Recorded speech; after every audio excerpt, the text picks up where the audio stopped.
Hi guys, this is Dahee TV. For today's video, ipagpatuloy natin ang pag-solve ng Eps-Topik problems number 71 to 75. Let's start! As you can see in the picture guys, ito ay isang timbangan. So, ano yung timbangan sa Korean?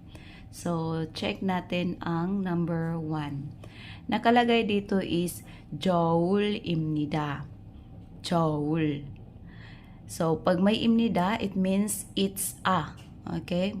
So, for example, 저울입니다, it means it's a 저울. So, 저울 in English is a scale. Okay? Timbangan.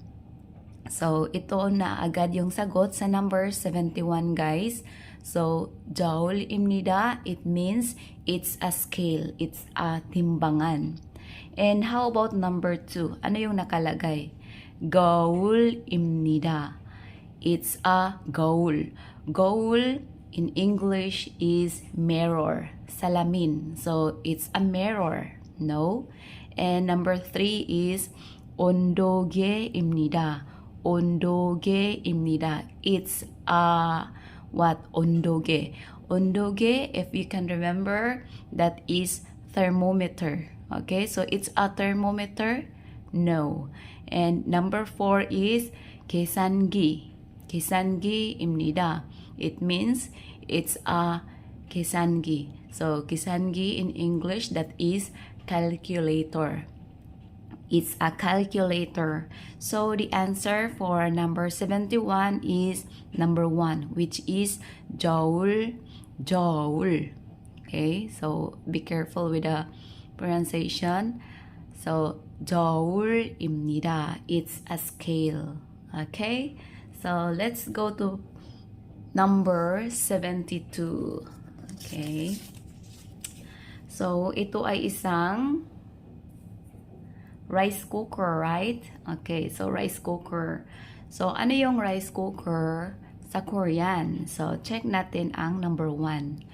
Nakalagay dito is 전기 난로입니다. Pero yung pronunciation nito guys is hindi 난로. It's 난로. Okay? So it means heater.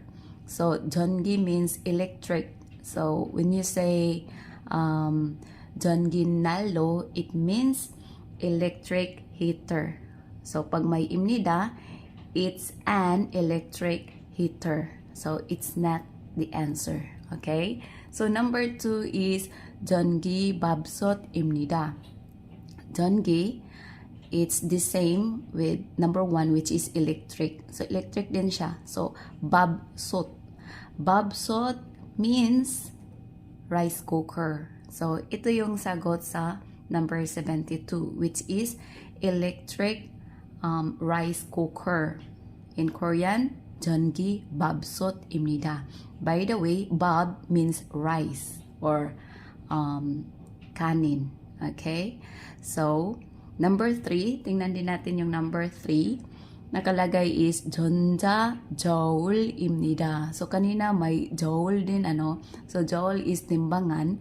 So, 전자 means electric. So, when you say 전자저울, it means electric scale. So, may imnida, ginagamit yan sa sentence. Okay? So, it means it's an electric scale. So, 전자저울입니다. Okay, next, number 4 is 전자사전입니다. 전자, yan din ay isang electric, means electric. 사전 means dictionary.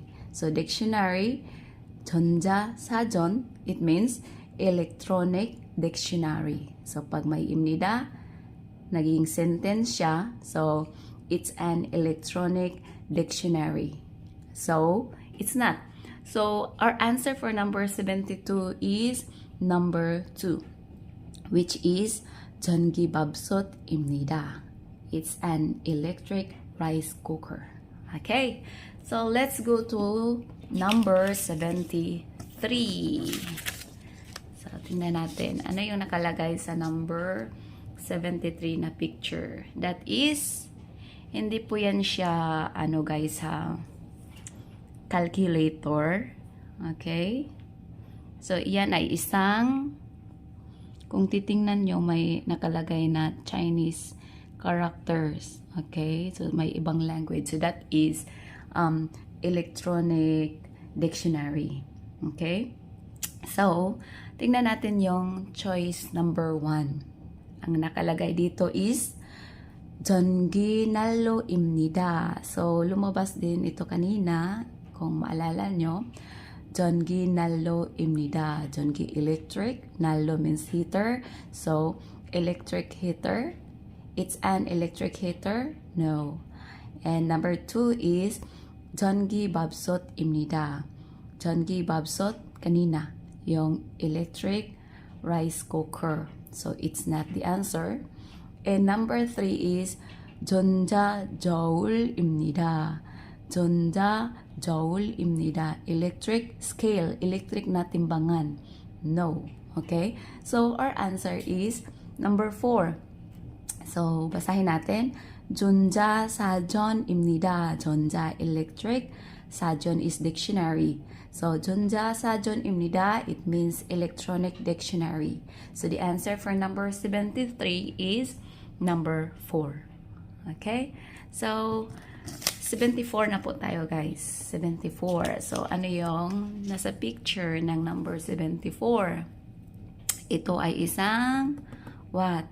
Chopsticks. Okay. So, tingnan natin. Ano yung chopstick sa Korean? So, nakalagay sa number 1 is kal. Kal입니다. It's a kal. Kal means knife. Okay? So, knife. Kutsilyo. It's a knife? No. Number 2, 가위입니다. 가위 means gunting. Scissors. So, it's a scissor? No. So, it's not the answer. 가위. And number 3 is 젓가락입니다. 젓가락, it means chopsticks. Okay? So, the answer for number 74 is number 3, which is 젓가락. And number 4, anong nakalagay? 숟가락. 숟가락입니다. 숟가락 means spoons. Okay? Or spoon. So, it's not spoon. They are chopsticks. So, 젓가락입니다. It means chopsticks. It's a chopstick or they are chopsticks. Okay? So, the answer is number 3. So, ang bilis lang, guys, ano? And the last is number 75. Ano nakalagay, guys? Isang takuri. Takuri. So, ano yung takuri sa Korean? Number 1, nakalagay is 냄비입니다. 냄비 means pot, caldero. Okay? Mo pan. You can say like that. So, 냄비입니다. It's a pot. It's a caldero. No.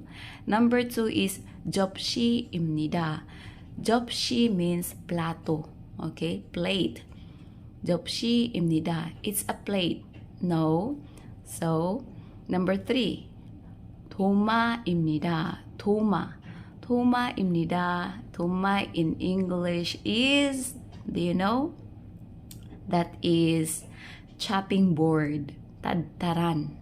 Okay? Chopping board in Korean is doma. So, if you are going to say it in a sentence, 도마입니다. It's a chopping board. Of course, it's not. So, how about number 4? Nakalagay dito is 주전자입니다. Yung kaninang 전자, guys, it's different. Kasi may 주 dito, 주전자. So, iba yung meaning niya. 주전자 means a kettle or takuri. So, it's a kettle. 주전자입니다. So, the answer for number 75 is number 4. Okay?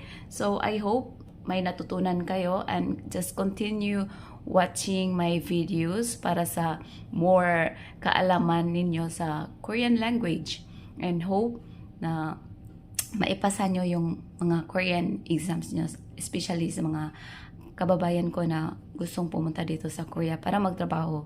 Okay, so until here, guys, see you on my next video. Sagutan natin yung problem 76 to 80. Okay, goodbye. Have a nice day.